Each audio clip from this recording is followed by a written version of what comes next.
Pada tahun 2012, seluruh keluarga kami menerima pekerjaan akhir zaman Tuhan Yang Maha Kuasa. Dari firman Tuhan, aku memahami apa artinya benar-benar percaya kepada Tuhan, dan juga memahami bahwa setiap orang memiliki misi di dunia ini.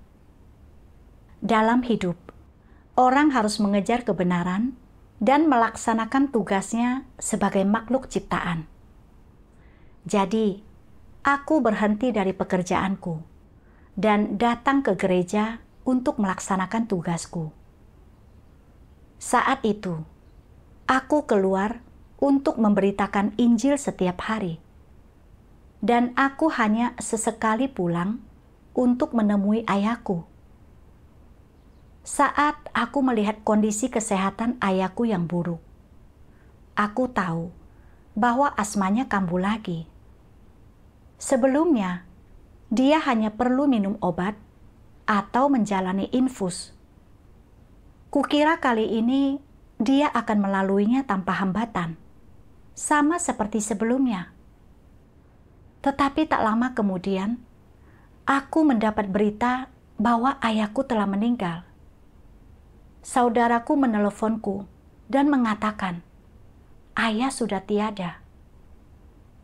Hatiku hancur mendengar kata-kata itu, dan air mataku berlinang tanpa henti. Saat aku tiba di rumah, bibiku berkata dengan nada mencela, "Kau kuliah kedokteran. Kau tahu, ayahmu mengidap asma. Lalu mengapa kau tidak memberinya terapi oksigen? Mungkin dia tak akan meninggal secepat ini." Mendengar ini, hatiku menjadi semakin terkoyak dan penuh rasa utang budi terhadap ayahku. Andai aku lebih banyak memikirkan dia, benarkah dia tidak akan meninggal secepat ini? Bibiku meraih tanganku dan berkata, "Dari semua anak-anak mereka, orang tuamu paling banyak mengeluarkan biaya untukmu. Kini ayahmu sudah tiada, dan kau tidak memiliki kesempatan untuk berbakti kepadanya. Di masa mendatang, kau harus menjaga ibumu dengan baik." Aku mengangguk tanpa mengatakan apapun, memikirkan bagaimana orang tuaku telah membesarkanku, menyekolahkanku, dan menganggapku sebagai sumber kebanggaan. Namun, sebelum aku mampu melakukan apapun untuk salah satu dari mereka, ayahku meninggal dunia. Aku harus mengambil tanggung jawab untuk merawat ibuku. Aku tidak bisa membiarkannya menderita. Setelah itu, meskipun aku melaksanakan tugasku setiap hari, setiap kali ada waktu luang, aku akan berpikir, jika aku tidak mendapatkan pekerjaan dan menghasilkan uang, bagaimana hidup ibuku nantinya? Jika aku tidak bisa menjaga ibuku dan membuat diriku merasa menyesal lagi, aku akan menyesalinya seumur hidupku.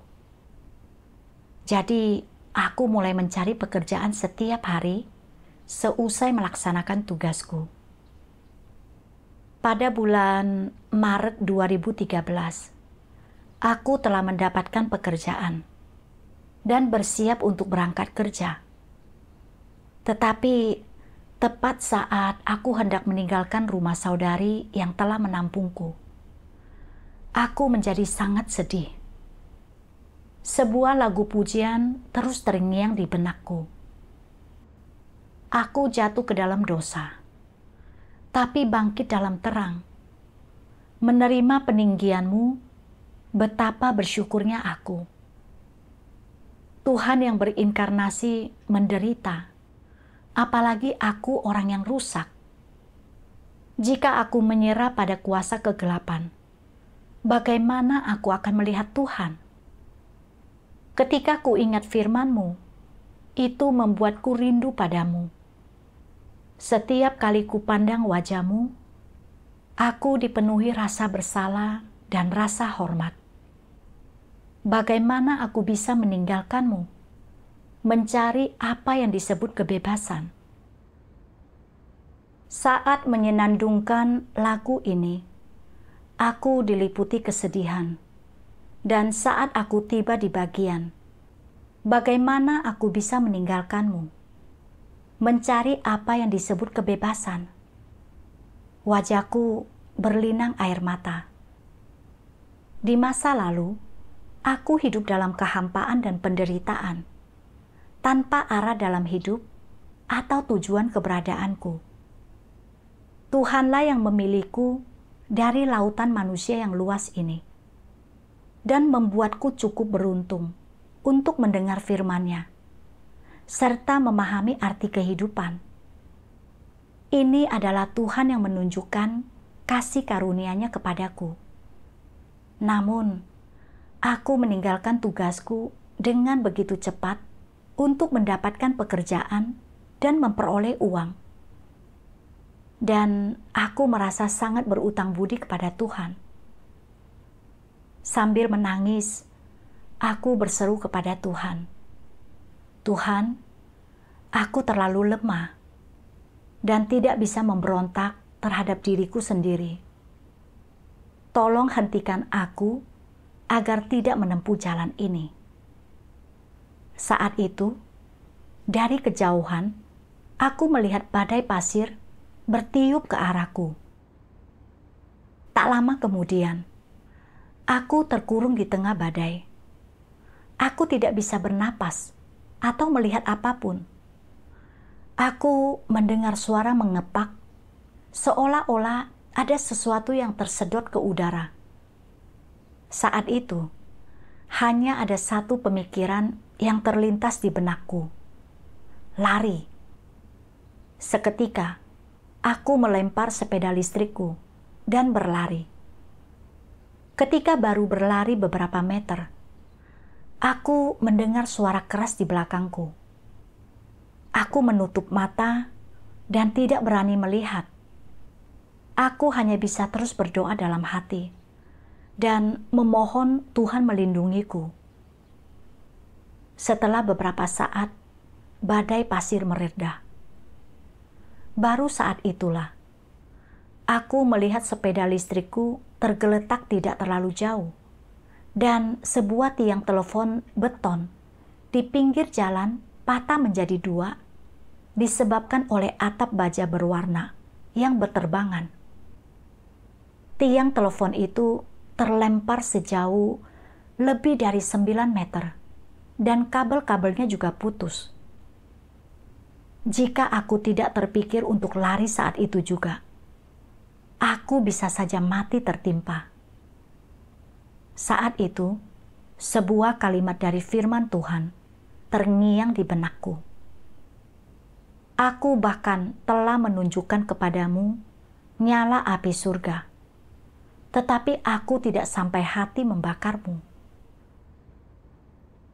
Aku tahu bahwa Tuhan telah melindungiku, dan ini adalah caranya berbicara dan menunjukkan kehendak-Nya kepadaku. Aku berdoa kepada Tuhan dalam hati, "Tuhan, aku tidak akan bekerja lagi untuk memperoleh uang. Aku tidak akan meninggalkan Engkau." Namun, saat bangun keesokan harinya, aku bimbang lagi. Kedepannya, jalan yang harus kutempuh masih panjang. Jika aku tidak punya pekerjaan, lalu bagaimana hidup ibuku nantinya? Orang tuaku telah membesarkanku, dan aku harus menafkahi mereka di hari tua mereka. Namun, melepaskan tugasku dan mencari pekerjaan untuk memperoleh uang juga akan membuatku sangat sedih. Aku tahu pekerjaan rumah sakit sangat sibuk. Jadi, jika aku bekerja di sana, aku mungkin nyaris tidak punya waktu untuk menghadiri pertemuan. Kemudian, aku pergi untuk melaksanakan tugasku. Namun, aku masih memikirkan ibuku dari waktu ke waktu. Meskipun aku tahu saudara-saudaraku ada bersamanya, dan dia seharusnya tidak mengalami kesulitan apapun dalam hidupnya, aku masih sering merasa menyesal dan berutang budi kepadanya karena tidak mampu menjaganya. Dalam sekejap mata, 10 tahun berlalu. Suatu saat, dalam keadaan yang tidak biasa, aku memikirkan seperti apa ibuku yang tinggal sendirian setelah ayahku meninggal. Ada kepedihan di hatiku yang sulit dikendalikan. Seolah-olah semua ini baru terjadi kemarin. Ayahku telah tiada selama 10 tahun. Tetapi rasa utang budiku terhadap orang tuaku masih terpendam jauh di lubuk hatiku. Aku ingin melepaskan diriku sepenuhnya dari keadaan ini. Maka aku datang ke hadapan Tuhan untuk mencari alasan mengapa aku selalu hidup dalam perasaan berutang budi terhadap orang tuaku.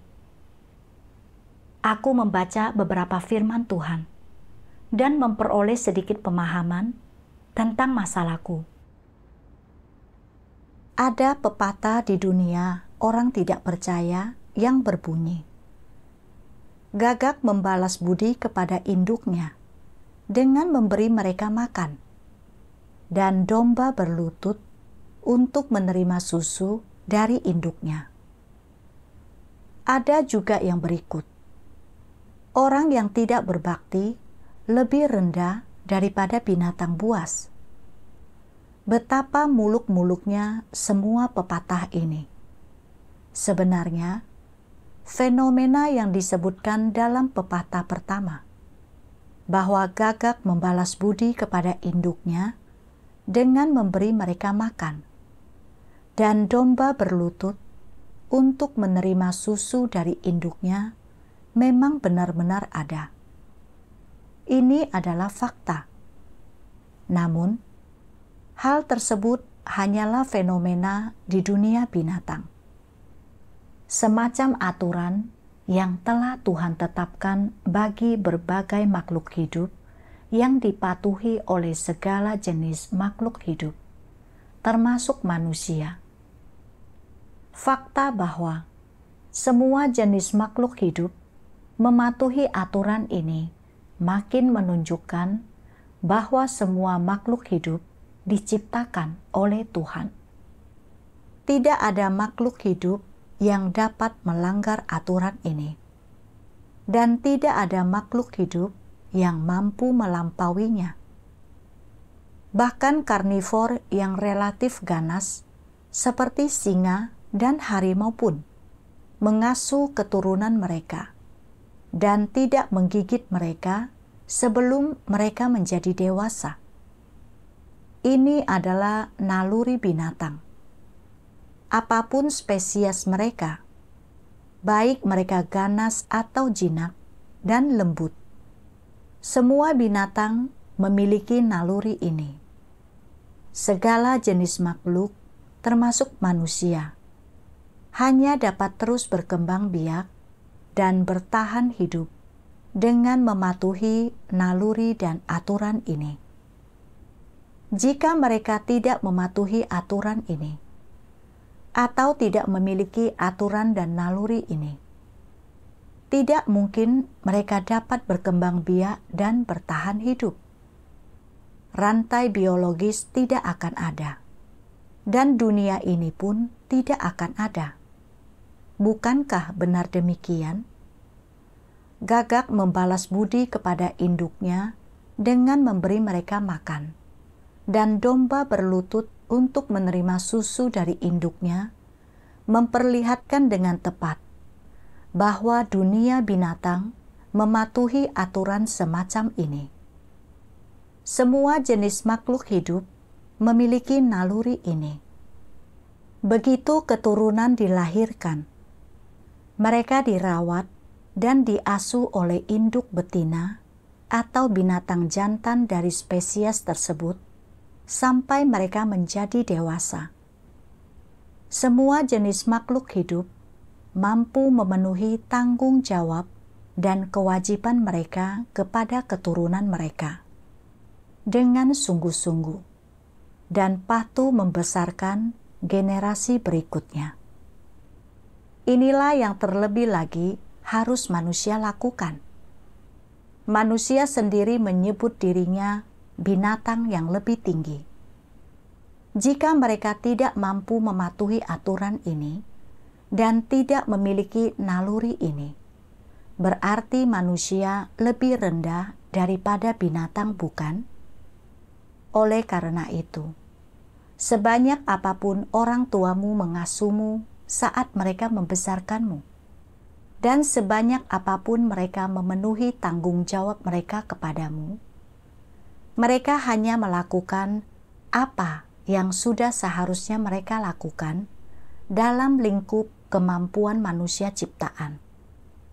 Ini adalah naluri mereka. Semua jenis makhluk hidup dan binatang memiliki naluri dan aturan ini, dan mereka mematuhinya dengan sangat baik, melaksanakannya dengan sempurna. Ini adalah sesuatu yang tidak dapat dihancurkan oleh siapapun. Ada juga beberapa binatang khusus, seperti harimau dan singa. Ketika binatang-binatang ini sudah dewasa, mereka meninggalkan orang tua mereka. Dan beberapa binatang jantan bahkan menjadi saingan, menggigit, bersaing, dan bertarung jika perlu. Ini adalah hal yang normal. Ini adalah aturan. Mereka tidak terlalu pengasih dan mereka tidak hidup dengan perasaan mereka seperti manusia yang berkata, "Aku harus membalas kebaikan orang tuaku. Aku harus membalas jasa mereka. Aku harus menaati orang tuaku. Jika aku tidak berbakti kepada mereka, orang lain akan mengutukku, mencaci maki, dan mengkritikku di belakangku. Aku tidak tahan menghadapinya." Hal-hal seperti ini tidak dikatakan di dunia binatang. Mengapa orang mengatakan hal-hal seperti ini? Karena di tengah masyarakat dan di dalam kelompok masyarakat ada berbagai gagasan dan pendapat yang keliru. Setelah orang dipengaruhi, dirusak, dan dibusukkan dengan hal seperti ini, muncullah berbagai cara dalam menafsirkan dan menangani hubungan orang tua dan anak dalam diri mereka. Pada akhirnya, mereka memperlakukan orang tua mereka sebagai kreditur. Kreditur yang tidak akan pernah mampu mereka bayar seumur hidup. Bahkan, ada orang-orang yang merasa bersalah seumur hidup setelah orang tua mereka meninggal, dan menganggap dirinya tidak layak menerima kebaikan orang tua karena satu hal yang mereka lakukan yang membuat orang tua tidak bahagia, atau yang tidak sesuai dengan keinginan orang tua mereka. Katakan kepadaku, bukankah ini berlebihan? Manusia hidup di tengah perasaan mereka, sehingga mereka hanya dapat dikendalikan dan diganggu oleh berbagai gagasan yang berasal dari perasaan tersebut. Bagaimanapun juga, dengan membesarkanmu, orang tuamu sedang memenuhi suatu tanggung jawab dan kewajiban. Membesarkanmu menjadi orang dewasa adalah kewajiban dan tanggung jawab mereka. Dan ini tidak dapat disebut kebaikan Jika ini tidak dapat disebut kebaikan, bukankah ini adalah sesuatu yang sudah seharusnya kau nikmati? Ini adalah semacam hak yang sudah seharusnya kau nikmati. Engkau sudah seharusnya dibesarkan oleh orang tuamu. Karena sebelum engkau mencapai usia dewasa, peranmu adalah sebagai seorang anak yang sedang dibesarkan. Jadi, orang tuamu hanyalah memenuhi semacam tanggung jawab terhadapmu, dan engkau hanya menerimanya. Tetapi tentu saja, engkau bukan sedang menerima kasih sayang atau kebaikan dari mereka. Bagi makhluk ciptaan apapun, melahirkan dan mengasuh anak-anak mereka, bereproduksi dan membesarkan generasi selanjutnya adalah semacam tanggung jawab. Sebagai contoh, burung, sapi, domba, dan bahkan harimau harus mengasuh keturunan mereka setelah mereka bereproduksi. Tidak ada makhluk hidup yang tidak membesarkan keturunan mereka. Mungkin saja ada beberapa pengecualian, tetapi jumlahnya tidak banyak. Hal tersebut adalah fenomena alam dalam kelangsungan hidup makhluk ciptaan. Hal tersebut adalah naluri makhluk hidup dan tidak dapat dikaitkan dengan kebaikan. Mereka hanyalah mematuhi aturan yang ditetapkan Sang Pencipta bagi binatang dan manusia. Oleh karena itu, orang tuamu membesarkanmu bukanlah bentuk dari kebaikan. Berdasarkan hal ini, dapat dikatakan bahwa orang tuamu bukanlah krediturmu. Mereka sedang memenuhi tanggung jawab mereka terhadapmu. Sebanyak apapun upaya dan uang yang mereka habiskan untukmu, mereka tidak boleh memintamu untuk membalas jasa mereka. Karena ini adalah tanggung jawab mereka sebagai orang tua. Karena ini merupakan tanggung jawab dan kewajiban. Hal ini sudah seharusnya cuma-cuma, dan mereka tidak boleh meminta imbalan. Dengan membesarkanmu, orang tuamu hanya memenuhi tanggung jawab dan kewajiban mereka, dan sudah seharusnya tidak dibayar. Dan ini tidak boleh menjadi semacam transaksi. Jadi, engkau tidak perlu memperlakukan orang tuamu atau memperlakukan hubunganmu dengan mereka berdasarkan gagasan membalas jasa mereka. Jika engkau memperlakukan orang tuamu, membayar mereka, dan memperlakukan hubunganmu dengan mereka berdasarkan gagasan tersebut, ini tidak manusiawi. Sekaligus, kemungkinan besar engkau juga akan menjadi terkekang dan terikat oleh perasaan dagingmu, dan akan sulit bagimu untuk keluar dari keterikatan ini. Bahkan, sampai-sampai engkau mungkin akan tersesat. Dari firman Tuhan, aku memahami bahwa orang tua yang mengasuh anak mereka bukanlah suatu tindak kebaikan. Itu adalah hukum dan naluri yang telah ditentukan Tuhan bagi semua makhluk hidup. Segala jenis binatang, baik jinak maupun buas, melakukan segalanya untuk membesarkan keturunannya berdasarkan kondisi lingkungan. Ini adalah tanggung jawab dan kewajiban mereka, serta naluri yang Tuhan berikan kepada mereka.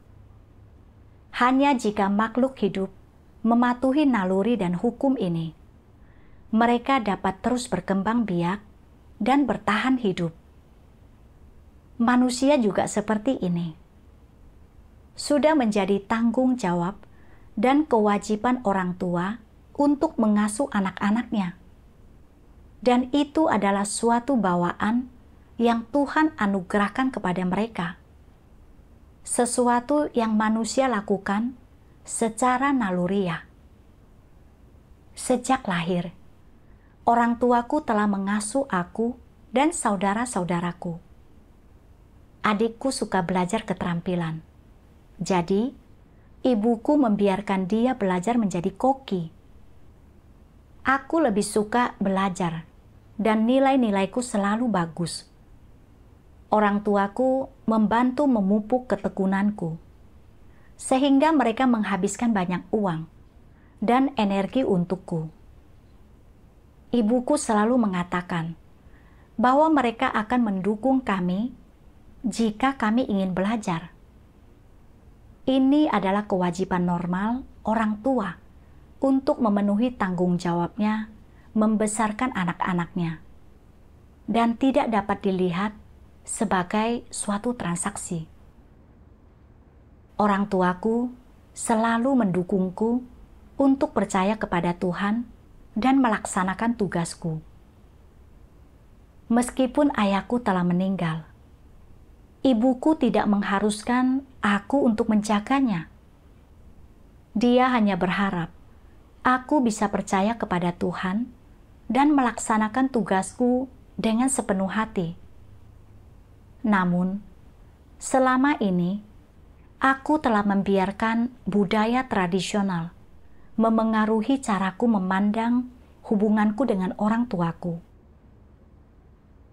Pemikiran seperti bakti anak kepada orang tua adalah kebajikan yang harus diutamakan di atas segalanya. Anak-anak berharap bisa menafkahi orang tuanya saat mereka tua nanti. Tetapi waktu tidak menunggu, sama seperti sebuah pohon mendambakan ketenangan. Tetapi angin tidak berhenti bertiup. Gagak membalas budi kepada induknya dengan memberi mereka makan, dan domba berlutut untuk menerima susu dari induknya. Dan orang yang tidak berbakti lebih rendah daripada hewan telah ditanamkan kepadaku sejak kecil, dan aku percaya bahwa kasih orang tuaku adalah kasih terbesar di dunia. Hanya jika aku berbakti kepada mereka dan membalas mereka secara material dan spiritual, barulah aku menjadi putri yang berbakti, serta orang yang baik. Kepergian ayah yang tiba-tiba membuatku makin memahami rasa bersalah yang tidak dapat diperbaiki, yang diungkapkan dalam kalimat, anak-anak berharap bisa menafkahi orang tuanya, tetapi waktu tidak menunggu. Jadi setelah ayahku meninggal, aku ingin mendapatkan pekerjaan dan menghasilkan uang, menafkahi ibuku, serta menunjukkan baktiku kepadanya. Meskipun aku sadar sepenuhnya bahwa aku tidak boleh meninggalkan tugasku dan mengkhianati Tuhan, aku masih belum bisa membebaskan diri dari gagasan yang mengikatku ini.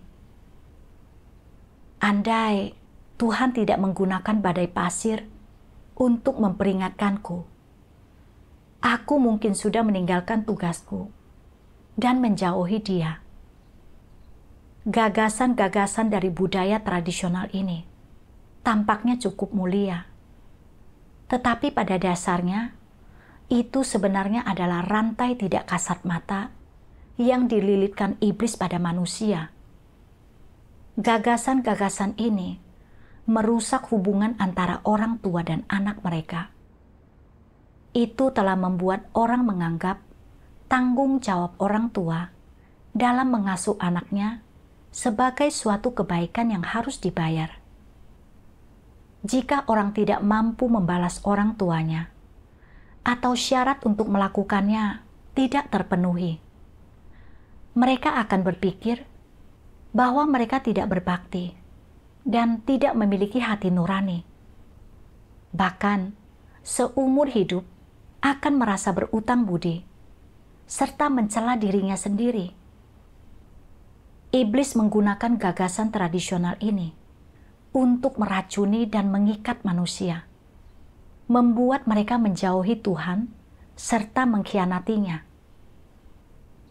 sehingga mencapai tujuannya untuk menyakiti manusia. Dengan Tuhan menyingkapkan hubungan antara orang tua dan anak, perlahan-lahan pikiranku menjadi jernih. Orang tuaku yang mengorbankan diri untukku bukanlah suatu beban yang harus kupikul. Aku tidak seharusnya memandang hubunganku dengan orang tuaku berdasarkan budaya tradisional iblis dan memperlakukan cinta kasih serta kepedulian mereka terhadapku sebagai kebaikan yang perlu dibalas. Ini tidak sejalan dengan kebenaran. Menyadari ini, hatiku menjadi jauh lebih ringan dan terbebaskan. Kemudian, aku membaca lebih banyak firman Tuhan. Hubungan dengan orang tua adalah hubungan yang paling sulit untuk orang tangani secara emosional. Padahal sebenarnya, hubungan ini bukannya sama sekali tidak bisa ditangani. Orang hanya dapat menangani masalah ini dengan benar dan rasional jika masalahnya ditangani berdasarkan pemahaman mereka akan kebenaran. Jangan mulai menanganinya dari sudut pandang perasaan, dan jangan mulai menanganinya dari wawasan atau sudut pandang orang-orang duniawi. Sebaliknya, perlakukan orang tuamu dengan cara yang sepatutnya menurut firman Tuhan.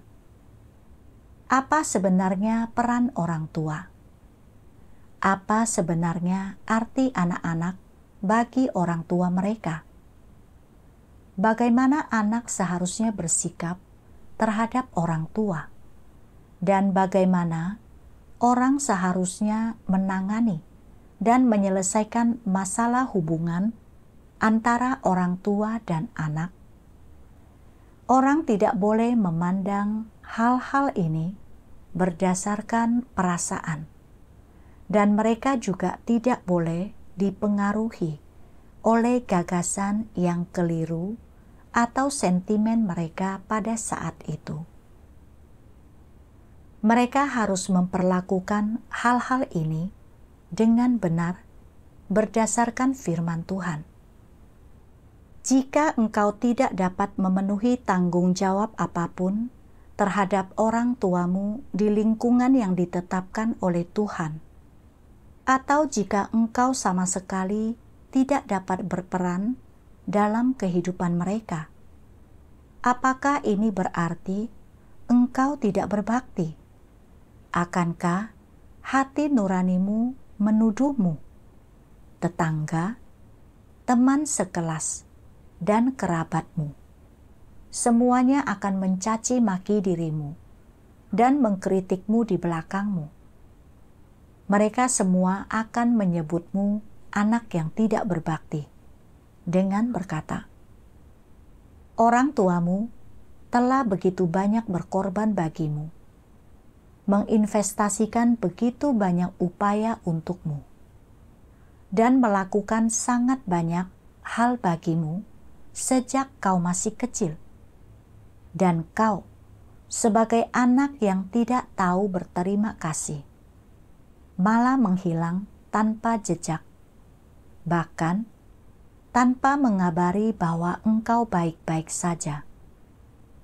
Bukan saja tidak pulang untuk merayakan tahun baru. Engkau bahkan tidak menelepon atau mengirimkan ucapan selamat kepada orang tuamu. Setiap kali mendengar perkataan seperti itu, hati nuranimu berdarah dan menangis, dan engkau merasa terkutuk. Oh, mereka benar. Wajahmu merah padam, dan hatimu gemetar seolah-olah tertusuk jarum. Pernahkah engkau merasakan perasaan semacam ini? Apakah perkataan tetangga dan kerabatmu bahwa engkau tidak berbakti itu benar? Tidak, aku bukannya tidak berbakti. Jelaskan pemikiranmu tersebut. Pertama-tama, kebanyakan orang memilih untuk meninggalkan rumah demi melaksanakan tugas mereka karena di satu sisi, keadaan objektif mereka secara keseluruhan mengharuskan mereka untuk meninggalkan orang tua mereka. Mereka tidak dapat tinggal bersama orang tua mereka untuk merawat dan menemani mereka. Bukan berarti mereka dengan rela memilih untuk meninggalkan orang tua mereka. Ini adalah alasan objektifnya. Di sisi lain, alasan subjektifnya. Engkau pergi untuk melaksanakan tugasmu bukan karena engkau ingin meninggalkan orang tuamu dan untuk menghindari tanggung jawabmu, melainkan karena panggilan Tuhan terhadapmu. Agar dapat membantu pekerjaan Tuhan, menerima panggilannya, dan melaksanakan tugasmu sebagai makhluk ciptaan. Engkau tidak punya pilihan lain selain meninggalkan orang tuamu. Engkau tidak dapat berada di sisi mereka untuk menemani dan merawat mereka. Engkau tidak meninggalkan mereka untuk menghindari tanggung jawabmu, bukan?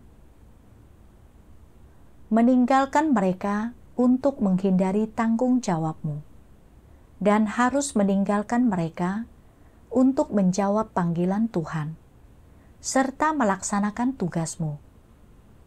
Bukankah kedua hal ini pada dasarnya berbeda? Di dalam hatimu, engkau terikat secara emosional dengan orang tuamu dan memikirkan mereka. Perasaanmu tidak kosong. Jika keadaan objektifnya memungkinkan dan engkau dapat tetap berada di sisi mereka sembari melaksanakan tugasmu, engkau tentunya mau untuk tetap berada di sisi mereka, merawat mereka, dan memenuhi tanggung jawabmu secara teratur.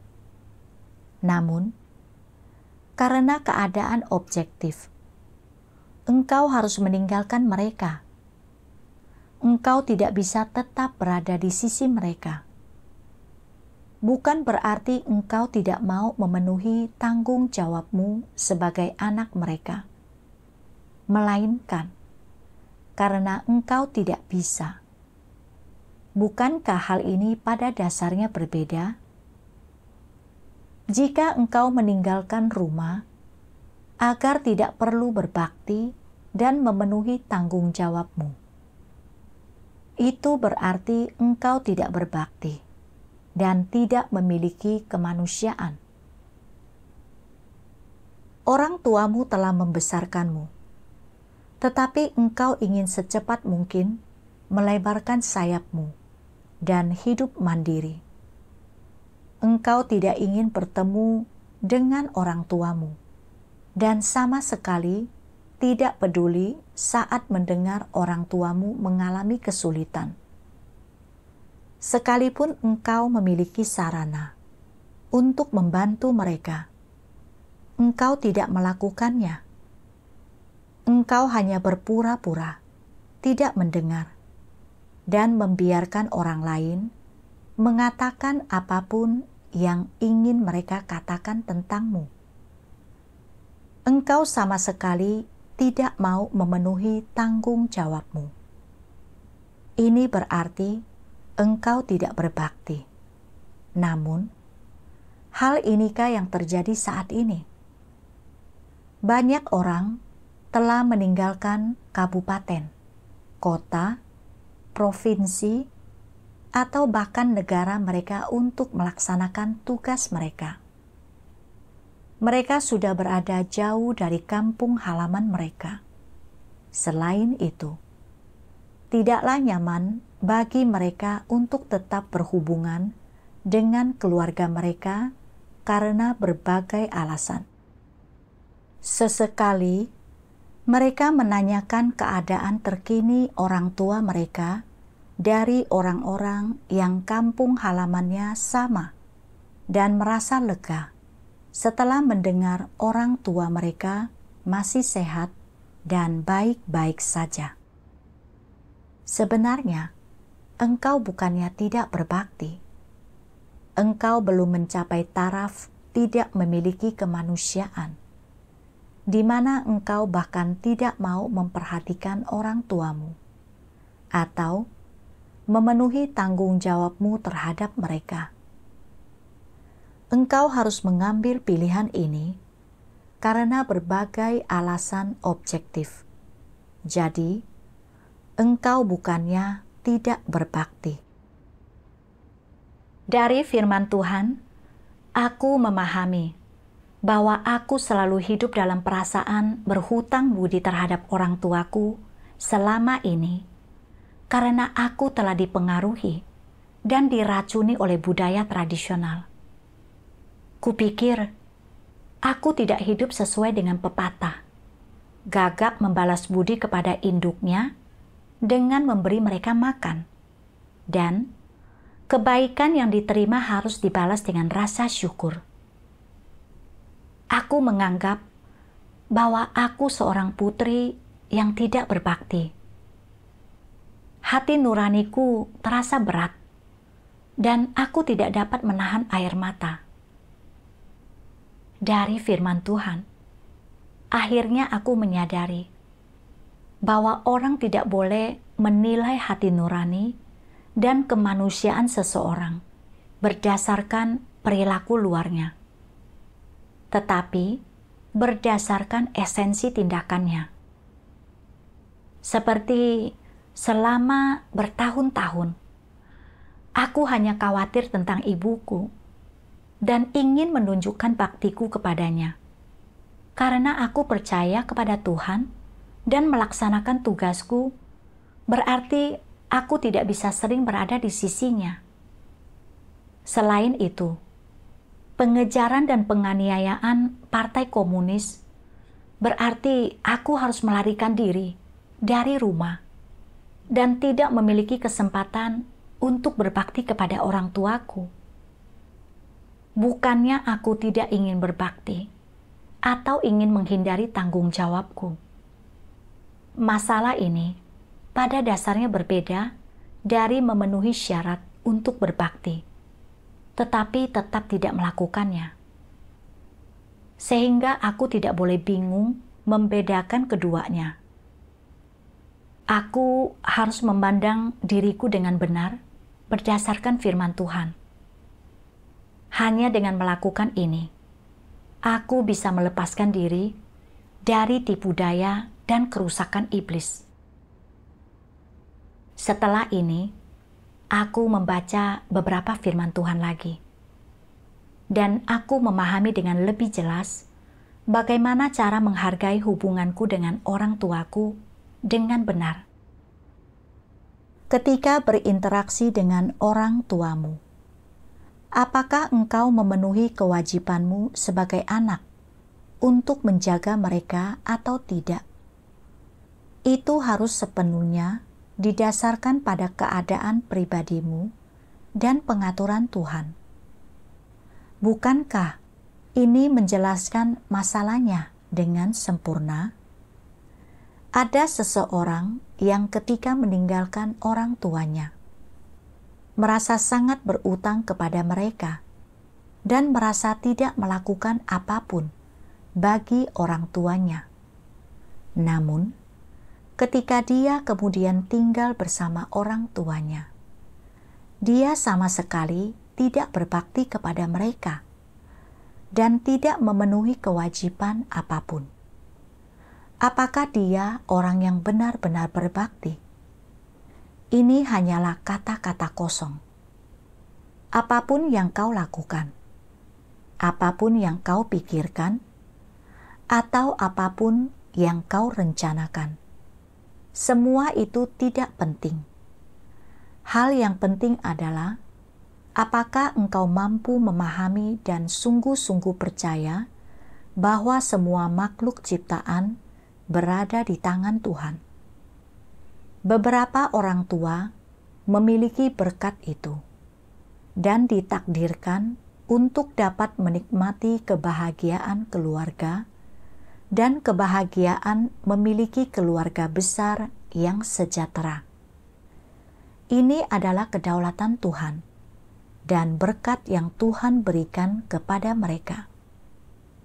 Beberapa orang tua tidak ditakdirkan seperti ini. Tuhan tidak mengatur hal ini bagi mereka.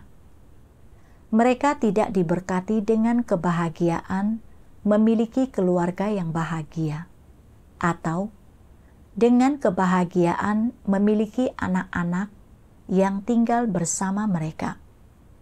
Ini adalah pengaturan Tuhan, dan manusia tidak dapat memaksakan hal ini. Apapun yang terjadi, pada akhirnya, dalam hal berbakti, setidaknya orang harus memiliki pola pikir yang mau tunduk. Jika lingkungan mengizinkan dan engkau memiliki sarana untuk melakukannya, engkau dapat menunjukkan baktimu kepada orang tuamu. Jika lingkungan tidak mengizinkan dan engkau tidak memiliki sarananya, jangan berusaha memaksakannya. Disebut apakah sikap seperti ini? Ini disebut ketundukan. Bagaimana engkau dapat memiliki ketundukan seperti ini? Atas dasar apa engkau harus tunduk? Engkau harus tunduk atas dasar bahwa semua hal ini diatur oleh Tuhan dan dikendalikan oleh Tuhan. Meskipun manusia mungkin ingin memilih, mereka tidak bisa. Mereka tidak berhak untuk memilih, dan mereka harus tunduk. Setelah engkau merasa bahwa manusia sudah seharusnya tunduk, dan bahwa segala sesuatu telah diatur oleh Tuhan, bukankah hatimu akan merasa lebih tenang? Lalu, akankah hati nuranimu tetap merasa tertegur? Hati nuranimu tidak akan lagi terus-menerus tertegur. Dan gagasan bahwa engkau belum berbakti kepada orang tuamu tidak akan lagi menguasai dirimu. Kadangkala, engkau mungkin masih memikirkannya, karena hal ini adalah pemikiran atau naluri normal dalam diri manusia, dan tak seorang pun mampu menghindarinya. Di hadapan Sang Pencipta, engkau adalah makhluk ciptaan. Hal yang harus kau lakukan dalam hidup ini bukanlah sekadar memenuhi tanggung jawabmu kepada orang tuamu, melainkan memenuhi tanggung jawab dan tugasmu sebagai makhluk ciptaan. Engkau hanya dapat memenuhi tanggung jawabmu kepada orang tuamu berdasarkan firman Tuhan dan prinsip-prinsip kebenaran, bukan melakukan apapun bagi mereka berdasarkan kebutuhan emosionalmu atau kebutuhan hati nuranimu. Dari firman Tuhan, Aku memahami bahwa jika menyangkut hubungan antara orang tua dan anak, di dalam lingkungan yang telah Tuhan tentukan, kedua belah pihak harus memenuhi tanggung jawabnya berdasarkan kemampuan dan kondisi masing-masing. Mengenai nasib manusia, Tuhan telah menentukan seberapa besar penderitaan yang ditanggung dan seberapa banyak berkat yang dinikmati seseorang dalam hidupnya. Orang tua tidak dapat menentukan jalan mana yang akan ditempuh anaknya di masa depan, dan anak tidak dapat mengubah nasib orang tuanya melalui kerja kerasnya sendiri. Ada orang yang memiliki berkat tertentu, sementara orang lain tidak memiliki berkat tersebut. Semua ini tidak dapat diubah oleh tekad dan kasih sayang manusia. Seperti bagaimana orang tuaku menyiapkanku untuk kuliah kedokteran. Dan meskipun mereka mengeluarkan banyak biaya, pada akhirnya aku tidak bekerja di bidang tersebut. Demikian pula, aku ingin berbakti kepada orang tuaku, tetapi ayahku meninggal terlalu cepat. Dan aku ingin berbakti kepada ibuku, tetapi aku tidak pernah bisa berada di sisinya. Di masa lalu, aku khawatir bahwa ibuku menderita dan aku selalu ingin bekerja keras untuk membantunya menjadi lebih bahagia saat usianya tua. Terus terang saja, aku ingin mengerahkan seluruh kemampuanku untuk mengubah nasib ibuku dan menciptakan kebahagiaan untuknya. Faktanya adalah aku bahkan tidak bisa mengendalikan nasibku sendiri.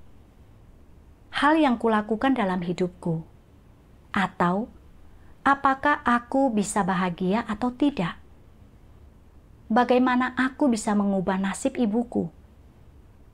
Aku menyadari betapa bodoh dan congkaknya aku. Aku telah menyadari bahwa jika menyangkut ibuku, aku hanya perlu berserah diri dan memenuhi tanggung jawabku sesuai dengan kondisiku sendiri. Jika aku tinggal bersama ibuku dan syarat untuk merawatnya terpenuhi, barulah aku bisa berbakti dengan kemampuan terbaikku. Jika aku tidak bisa berada di sisinya, aku tidak perlu merasa berutang budi karenanya. Karena aku adalah makhluk ciptaan, aku hanya perlu melaksanakan tugasku dengan baik di lingkungan yang telah Tuhan atur bagiku. Inilah hal yang paling penting. Belum lama ini, aku menghubungi ibuku. Dia memberitahuku bahwa kebahagiaan terbesar dalam hidupnya adalah dipilih oleh Tuhan dan mendengar suaranya. Serta harapan terbesarnya adalah dia dapat melaksanakan tugasnya dengan baik dan layak menerima keselamatan dari Tuhan. Dia juga memberitahuku untuk melaksanakan tugasku dengan sebaik mungkin. Setelah membaca surat ibuku, aku menangis.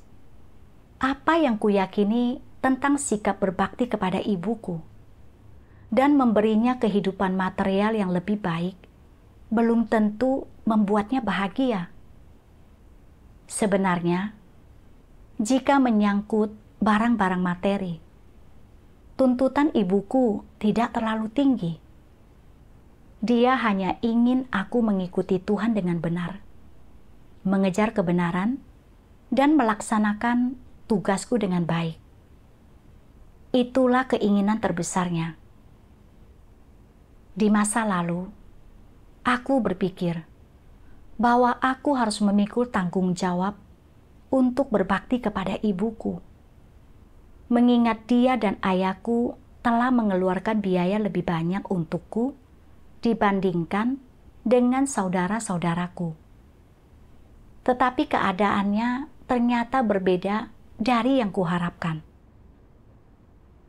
Belakangan, kupikir bahwa meskipun aku tidak bisa berada di sisi ibuku, kakak laki-lakiku cukup berbakti dan sering menjaga ibuku. Namun, ternyata dia tidak mampu berada di sisi ibuku. Adikku biasanya tidak pandai menabung, dan dahulu aku sering berpikir jika dia punya cukup uang untuk dirinya sendiri, itu sudah bagus. Kini, dialah yang menafkahi ibuku. Tuhan benar-benar berdaulat dan mengatur segala sesuatunya dengan cara yang tidak dapat dibayangkan atau diantisipasi manusia. Tetapi, sesungguhnya Tuhanlah yang berdaulat dan mengatur nasib setiap manusia. Dan nasib adalah sesuatu yang tidak dapat dipilih atau diubah oleh siapapun. Kini aku tidak lagi merasa sedih, karena semua keadaan yang tampak menyedihkan yang dialami ibuku, dan aku tidak lagi mencemaskan masa depannya. Aku tahu bahwa semua nasib kita ada di tangan Tuhan, dan setiap orang akan mengalami keadaan yang baik dan sengsara, termasuk aku sendiri. Ini adalah sesuatu yang tidak dapat dihindari atau diubah oleh siapapun. Aku hanya bisa menyerahkan ibuku kepada Tuhan dan memintanya membimbing kami untuk mengejar kebenaran dalam keadaan yang telah Dia atur bagi kami, serta membimbing kami untuk melaksanakan setiap tugas kami dengan baik dan membalas kasih-Nya. Syukur kepada Tuhan.